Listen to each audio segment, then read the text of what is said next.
ఆ గ్రాఫిక్స్ 6 ఏళ్ళు పెట్టాడు. అక్కడ దిమ్మ తిరిగిపోతుంది కొంచెం సినిమా ప్రియులకు.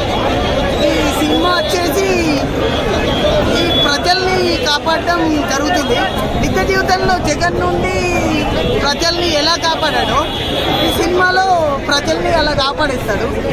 ఇంకా వచ్చేసి సినిమాలో ఒక కంటి చూపుతో కుంపుతో వందలాది మందిని వేసేస్తాడు.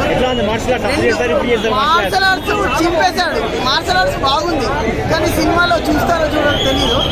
2 కళ్ళతో అయితే పులులతో మాట్లాడతాడు, పులుల్నే భయపెట్టేస్తాడు. ఇది చాలా సూపర్.